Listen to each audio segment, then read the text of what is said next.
Welcome to business मॉकर। मेरा नाम अभिषेक है और आज की बिजनेस न्यूज में हम बात करेंगे कि धोनी बैग्ड कंपनी, जो कंपनी धोनी ने ओन किया था या फिर आप ऐसा कह सकते हो कि जिसमें उन्होंने इन्वेस्ट किया था, वो अपने काले कारनामे कर रहे हैं। बहुत ही जल्द एक स्कैम निकल के आ सकता है। मैंने पूरी रिपोर्ट बनाई है, वो आप जरूर देखना। साथ ही साथ यस बैंक कैसे मैनिपुलेशन कर रहा है और उन्होंने अपनी प्रॉफिट 63% आखिर दिखा कैसे दी, उसके बारे में भी बात करेंगे। साथ ही हम बात करेंगे जस्ट डायल की, इलॉन मस्क की, इंडिया के मैन्युफैक्चरिंग सेक्टर के बारे में, और चाइना में एक रेस हुआ वो भी रोबोट्स का, उसके बारे में भी हम बात करेंगे। और न्यूज स्टार्ट करने से पहले सिर्फ एक चीज आपसे बताना चाहूंगा कि थोड़ी सी बैकग्राउंड नॉइज हो सकती है क्योंकि बाहर कुछ काम चल रहा है फार्मर्स का, और कल से सारी चीजें आपको नॉर्मल मिलेगी। तो चलिए शुरू करते हैं। सबसे पहली न्यूज है जस्ट डायल की। जस्ट डायल का FY25 में नेट प्रॉफिट 61% बढ़कर 584 करोड़ रुपीस हो गया है। वहीं पे कंपनी का रेवेन्यू 1141.9 करोड़ रुपीस रहा, जो पिछले साल के मुकाबले 9.5% ज्यादा है। लेकिन इसमें एक कैच ये है कि सिर्फ Q4 में ही उनका रेवेन्यू 289.2 करोड़ रुपीस था, जो 7% का ग्रोथ दिखाता है। अगर मैं आपको प्रॉफिट की तरफ लेके चलूं तो प्रॉफिट 157.6 करोड़ रुपीस रहा, और ये जो अचानक से जस्ट डायल में 61% का इंक्रीमेंट हुआ है, इसके पीछे का रीजन है कई सारे मर्चेंट एक्विजिशंस और AI फीचर्स की वजह से हुआ ये कि अर्बन और सेमी अर्बन एरियाज में इनको ग्रोथ देखने के लिए मिली। हालांकि मुझे ऐसा लगता है, ये मेरा सिर्फ पर्सनल ओपिनियन है, कि ये बहुत ज्यादा सस्टेनेबल नहीं है। ये आने वाले FY26 या FY27 में इनका प्रॉफिट बहुत तेजी से नीचे गिर जाएगा। अगली न्यूज है इलॉन मस्क की। ऊपर आई कार्ड पे आप वीडियो भी देख सकते हो, हमने कवर किया था बातचीत थोड़ी सी, बट आज मैटर थोड़ा सा अलग है। हुआ ये कि इलॉन मस्क ने प्राइम मिनिस्टर मोदी से बात करने के बाद ये अनाउंस किया कि वो इस साल के एंड तक इंडिया में आने वाले हैं। उन्होंने ये भी कहा कि मोदी जी के साथ उनका कन्वर्सेशन एक बहुत ही ऑनर था और दोनों ने टेक्नोलॉजी और इनोवेशन पर कोलैबोरेशन को लेकर के बातचीत की। अब टेस्ला और स्टारलिंक इंडिया में एंट्री लेने के काफी करीब हैं। हालांकि पीयूष गोयल ने भी उनके एग्जीक्यूटिव से रिसेंटली मीटिंग की थी, बट प्रॉब्लम अभी है ऑपरेशन से रिलेटेड, क्योंकि ऑपरेशंस अभी गवर्नमेंट अप्रूवल और स्पेक्ट्रम पॉलिसीज के कारण रुके हुए हैं। तो जैसे ही ये सारी चीजें हो जाएंगी, बहुत ही जल्द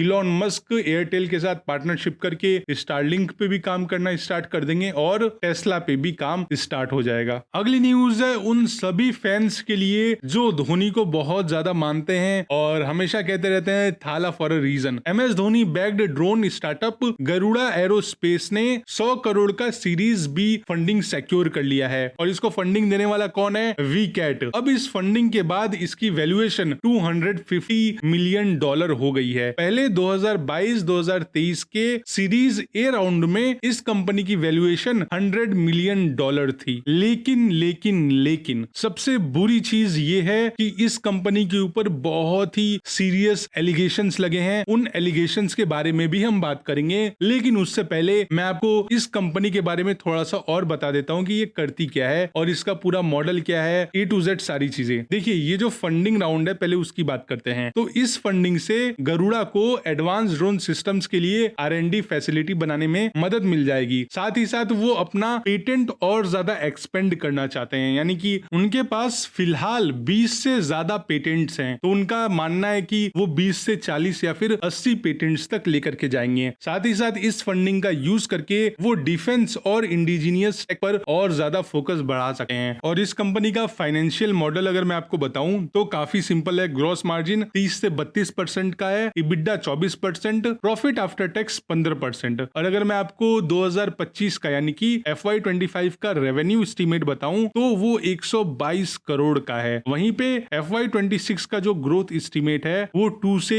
3 टाइम्स ज्यादा है। अब ये जो कंपनी है वो कई स्टार्टअप्स को ड्रोन भी देती है, जैसे Flipkart, Swiggy, NTPC, Lockheed Martin. तो ये उनके क्लाइंट्स हैं, और ये सिर्फ ड्रोन नहीं देते, ड्रोन की सर्विसेज भी देते हैं और ट्रेनिंग भी प्रोवाइड करते हैं हैं और इस वक्त गरुड़ा का नेटवर्क 84 सिटीज में अवेलेबल है। अब प्रॉब्लम इस कंपनी के साथ क्या है मैं वो बताता हूँ। देखिए, इस कंपनी के साथ बहुत बड़ी प्रॉब्लम है सर्विस को लेकर के और प्रोडक्ट क्वालिटी को लेकर के, क्योंकि आप जैसे ही इस कंपनी के बारे में थोड़ा सा भी रिसर्च करेंगे, लोगों के रिव्यूज पढ़ेंगे, तो आपको साफ साफ पता चल जाएगा कि ये कंपनी आने वाले समय में एक बहुत बड़ा स्कैम निकल करके आ सकती है। इसका रीजन ये है कि कंपनी में जो लोग काम करते हैं या फिर जिनको वो ट्रेनिंग देते हैं, उनका कहना है कि उनके वेबसाइट पे सिलेबस कुछ और है, पढ़ाया कुछ और जा रहा है, चीजें कम पढ़ाई जा रही हैं। उसके बाद कई सारे लोगों ने इनसे प्रोडक्ट परचेज किए, फिर उनका कहना है कि प्रोडक्ट परचेज करने के बाद उनका आफ्टर सेल्स सर्विस नाम का कुछ भी नहीं है, वो क्लाइंट को डायरेक्टली इग्नोर कर दे रहे हैं। कुछ लोगों ने ये भी बोला कि उनसे हम बात करने की कोशिश कर रहे थे, बट जैसे ही सारी चीजें हुई वो ईमेल का रिस्पॉन्ड करना बंद कर दिया इनकी कंपनी ने। बहुत ही अनप्रोफेशनल कंपनी है। तो ऐसे मेरे को बहुत सारे रिव्यूज पढ़ने के लिए मिले। हालांकि एक इंसान ने तो ये भी एलिगेशन लगाया कि इस कंपनी ने सेंट्रल गवर्नमेंट के एक प्रोजेक्ट के साथ स्कैम किया है। यानी कि स्कैम आप समझ लो ना, बहुत ही हार्श वर्ड है, लेकिन ये सारी चीजें मुझे देखने को मिली। अब ये सारी चीजें मुझे देखने को कैसे मिली? एक्चुअली मैं भी क्रिकेट काफी देखता हूँ और मैंने देखा कि धोनी जी ने इसमें इन्वेस्ट किया है, तो फिर मैंने सोचा कंपनी में ऐसी क्या खास बात है, तो मैंने इस पे थोड़ा सा रिसर्च किया, तो मुझे ये सारी चीजें, सारे प्रॉब्लम्स देखने को मिल गए। तो देखते हैं क्या होता है इस कंपनी के साथ, कहीं इसका भी हाल गेंसोल इंजीनियरिंग के जैसा न हो जाए, क्योंकि बहुत सारे लोगों ने ये भी बोला कि ये प्राइजेस भी अलग अलग बता रहे हैं क्लाइंट्स को, तो ये काफी ज्यादा कंसर्निंग है। कुछ लोगों ने बोला कि मैंने जब एग्रीकल्चर से रिलेटेड जो एग्री ड्रोन्स होते हैं वो ऑर्डर करने की कोशिश की, तो वो ऑर्डर भी नहीं हो रहे थे। तो ये कुछ प्रॉब्लम्स हैं। लेट्स सी क्या होता है फ्यूचर में। जो भी होगा मैं आप तक ये बिजनेस न्यूज जरूर लेके आऊंगा, लेकिन उसके लिए आपको हमें सब्सक्राइब करके बेल आइकन पे हिट करना होगा। अगली न्यूज है यस बैंक की, और अगर आप इन्वेस्टेड हो इस बैंक में तो आपके लिए बहुत ही फिक्र करने वाली बात है, क्योंकि मुझे लग रहा है यस बैंक में अकाउंट्स मैनिपुलेशन हो रहे हैं। प्रॉफिट को बढ़ा करके दिखाने के लिए कुछ चीजें की जा रही हैं, वो भी मैं आपको समझा दूंगा। आप जैसे ही ये बिजनेस न्यूज सुन लोगे आपको ऑटोमेटिक समझ में आ जाएगा, लेकिन उसके बाद मैं थोड़ा सा डिटेल में एक्सप्लेन भी करूंगा 1-2 मिनट के लिए, ठीक है। हुआ ये कि यस बैंक का Q4 FY25 का नेट प्रॉफिट 63.3% बढ़कर 738.1 करोड़ रुपीस हो गया। अब आप समझ रहे हो 63% का इंक्रीमेंट बहुत बड़ा होता है। वहीं पर अगर मैं आपको पिछले साल का बताऊं तो पिछले साल इनका जो नेट प्रॉफिट था वो 451.9 करोड़ रुपीस था। अब ये जो प्रॉफिट ग्रोथ आया है इसका मेजर रीजन था प्रोविजंस का 32.5% गिरना। यानी कि अगर आप रियल नंबर देखो या रियल नंबर निकालने की कोशिश करो तो ये लगभग सिर्फ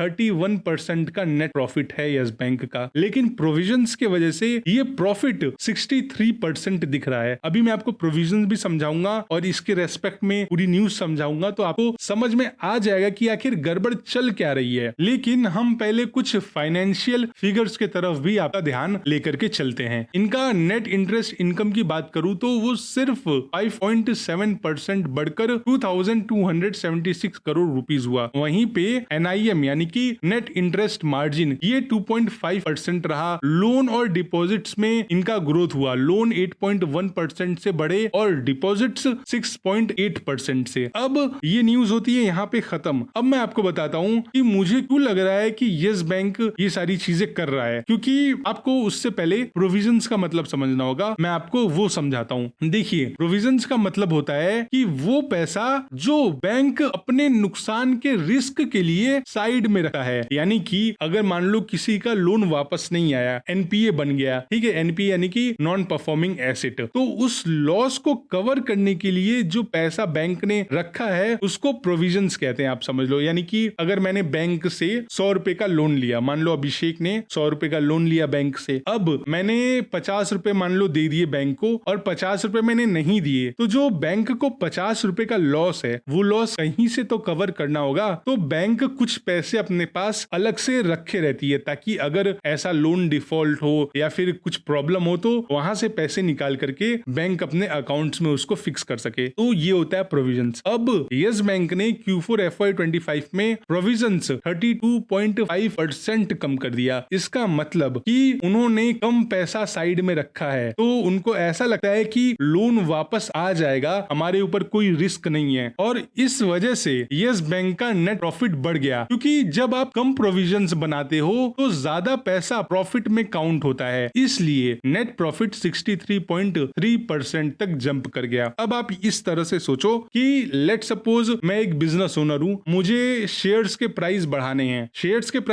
हैं, तो फिर मुझे अपना नेट प्रॉफिट बढ़ाना होगा। अब नेट प्रॉफिट कैसे बढ़ेगा, क्योंकि भाई मैंने तो सेल्स सिर्फ 300 करोड़ की है, मैं ये 300 करोड़ एक हाइपोथेटिकल नंबर है, मैंने सेल्स सिर्फ 300 करोड़ की है। अब अगर मुझे 600 करोड़ का सेल्स दिखाना है तो क्या करना होगा, वो पैसा जो मैंने सेफ रखा हुआ था साइड में, ताकि अगर कुछ लोन डिफॉल्ट आए तो मैं उस पैसे का यूज कर सकूं, अब मैं क्या करता हूं कि प्रोविजंस कम कर देता हूं और वो पैसा मैं नेट प्रॉफिट में डाल देता हूं, तो इससे नेट प्रॉफिट बढ़ा हुआ दिख जाएगा और इससे शेयर प्राइस जंप करेगा। अब आप ऐसा सोचो कि अगर सच में लोन डिफॉल्ट हो गए, अगर आपने लोन्स अच्छे से न बांटे और आपके ऊपर पहले से ही प्रॉब्लम चल रही है, हर किसी को पता है यस बैंक के साथ क्या हुआ था, और अगर फिर से डिफॉल्ट होता है तो फिर पैसे कहां से आप दोगे, आपने तो प्रोविजंस कम कर दिए, और अब प्रोविजंस कम कर दिया और फिर नेट प्रॉफिट बढ़ गया, तो इससे आपको बहुत ही ज्यादा सावधान रहने की जरूरत है, ऐसा मेरा मानना है। और हाँ, मैं कोई भी फाइनेंशियल एडवाइजर नहीं हूं, मेरे पास कोई डिग्री नहीं है, मैंने सिर्फ सेल्फ स्टडी की है, लाइफ में बहुत सारे साल लगाए हैं, तो वो मैं अपने एक्सपीरियंस के हिसाब से आपको बता रहा हूँ। जो भी न्यूज आई है वो आप अपना डिसीजन मेरी बातों को सुन करके कभी भी मत लेना, चाहे वो बाइंग हो या फिर सेलिंग हो, आप हमेशा अपने फाइनेंशियल एडवाइजर से राय जरूर लेना। अगली न्यूज है चाइना की, और इस बार कमाल किया है चाइना ने, फिर से हर बार की तरह चाइना ने पहली बार ह्यूमनाइड रोबोट्स को ह्यूमंस के साथ मैराथन का रनिंग कराया, और ये मैराथन 21 किलोमीटर का था, और इसे बीजिंग इवेंट में दिखाया गया था। और ये रोबोट्स, कुछ जो रोबोट्स थे वो 3.9 फीट से छोटे थे, और कुछ रोबोट्स 5.9 फीट तक बड़े भी थे। कुछ रोबोट्स अलग झपका रहे थे, यानी कि विंक कर रहे थे और स्माइल भी कर रहे थे। कंपनीज ने रोबोट्स को पहले से तो टेस्ट कर रखा था, और जो रोबोट्स अच्छा परफॉर्म कर रहे थे उनको इस रेस में भेजा गया था। हालांकि इस रेस के दौरान कुछ रोबोट्स क्रैश भी हुए, लेकिन जो देखने वाले लोग थे उन्होंने इसे एआई और रोबोटिक्स इवोल्यूशन का एक मोमेंट बता दिया। हालांकि ये इवेंट एक हार्डवेयर इंडोरेंस का टेस्ट था, ना कि किसी एआई के ब्रेक थ्रू का, बट फिर भी चाइना में अभी रोबोट्स का रेस चल रहा है, बहुत सारी चीजें हो रही हैं, इंडिया में भी हैं रोबोट्स, बट अभी उतना इवॉल्व नहीं है रोबोट्स के मामले में। इंडिया में रोबोट्स की मैन्युफैक्चरिंग उस तरह से नहीं होती है जिस तरह से चाइना में होता है, बिग स्केल पे, वो भी अलग अलग फंक्शनैलिटीज के साथ। हमारे यहाँ रोबोट मूवी निकल आती है, रोबोट 1, रोबोट 2.0, बट कोई नहीं, इंडिया एक दिन ग्रो करेगा इस फील्ड में भी, यानी कि मैन्युफैक्चरिंग और टेक्नोलॉजी में भी। हालांकि कुछ फील्ड में तो इंडिया बहुत ही आगे है, जैसे स्पेस हो गया अपना, बट कुछ जगह है जहाँ पे इंडिया काफी ज्यादा लैग करता है। अगली बिजनेस न्यूज है वियतनाम की। Wealth adviser mister Manoj Arora ने